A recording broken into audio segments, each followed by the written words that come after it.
Good morning. My name is Philip, and I'm the co-founder and CEO of Starcloud, and we're building data centers in space. So 2 weeks ago, I was at the Cape Canaveral Space Force Station to watch the launch of our first spacecraft. What was particularly interesting about our spacecraft is it was the first time anybody has tried to launch AI data center grade chips to space.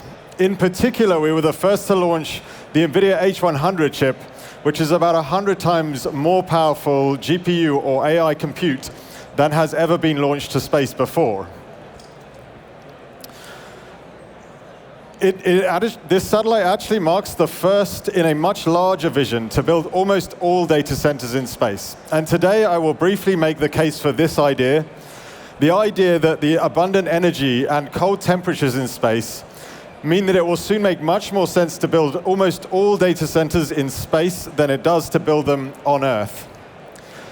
But first, if you've ever seen a data center, you will know that they are absolutely massive. And so I know it can be difficult to imagine what a huge sort of multi-gigawatt data center in space might look like. So I'd like to start by showing you a short concept video, a 15-second concept video of what a 5 gigawatt, 100,000 ton data center in space might look like. Oh.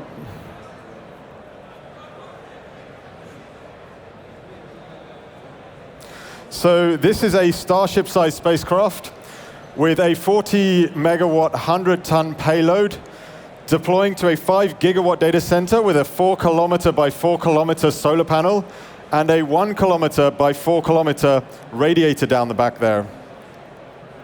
How will this be possible? It will be possible because of the new launch vehicles that are coming online, in particular, the Starship launch vehicle from SpaceX, which will, on the one hand, lower the cost of launch by at least 10 to 100x, but more interestingly, increase the capacity of launch by 1,000x or more. And the reason that this is possible is because it's the first ever fully reusable launch vehicle. So with the current launch vehicle, Falcon 9, if you build a new one every day for a year, at the end of the year, you still only have one Falcon 9 upper stage because it's dispendable.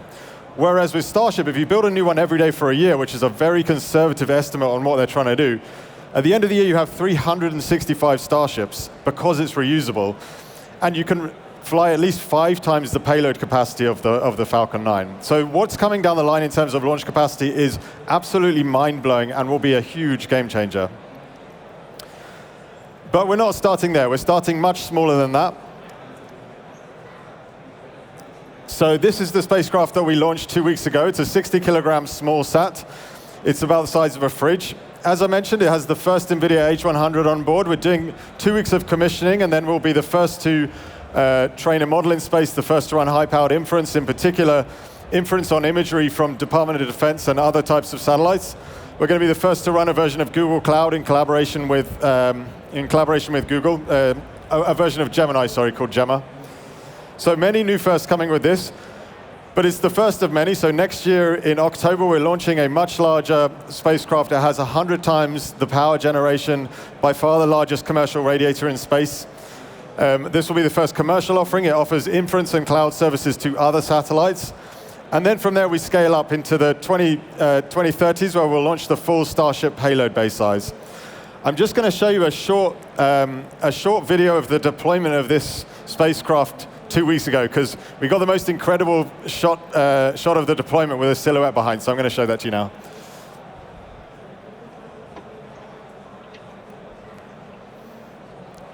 So this is our spacecraft on the end of a... Separation confirmed. ISide 3, separation confirmed. So this is the Starcloud 1 satellite, the one that we have the NVIDIA H100 chip on. But how is it that we're going to have cheaper energy cost in space than we do on Earth? Well, let's run the comparison with a solar-powered data center on Earth, since solar is the cheapest form of energy we have on Earth. So with solar on Earth, you have 3 main costs. The largest cost, particularly in North America and in certain parts of Europe, is actually the cost of permitted land. And the reason this is one of the largest costs is because it's linked to the energy price, and because it's basically the discounted cash flow of what you can get for the energy. The second largest cost is the cost of battery storage and backup power, because We need to save power during the day for use at night. We need batteries. And the third largest cost is the cost of the solar cells themselves. So how does that compare to in space? Well, in space, number one, we don't need permitted land, so your largest cost is gone. We don't need battery storage and backup power since we're 24/7 in the sun, so your second largest cost is gone. And you need 6 times less solar cells, since 1 square meter of solar panel in space produces 6 times the energy of 1 square meter of solar panel on Earth. So there are a few additional costs in space, though. So I mentioned we have 6 times less solar cells, but the main additional cost we have is the launch cost. And so you can clearly see there is a break-even point where the launch cost is below the cost of permitted land, batteries, and solar. And we see that break-even launch cost of around $500 a kilo to low Earth orbit, which is well within range of what Starship is targeting. Starship is targeting around $50 a kilo to low Earth orbit. But space is hard, and there are additional technical challenges with doing this in space. But they are all solvable at a cost which is either the same as or cheaper than doing it on Earth. So the 2 main technical challenges we're solving is, number one, how do we dissipate all of this heat from the chips in a vacuum? And number 2, how can we run these chips in a very high radiation environment? So for the first one, about half of our engineering team is working on building a very large, low-cost and low-mass deployable radiator to emit the heat in infrared. And for the second, the other half of our engineering team is testing these chips in particle accelerators, particularly the cyclotron in Knoxville for proton beams, and then the particle accelerator in Brookhaven National Lab for heavy ion. And what that means is I think we're the only people in the world that know where an H100 will fail if you blast it with high velocity protons and heavy ions.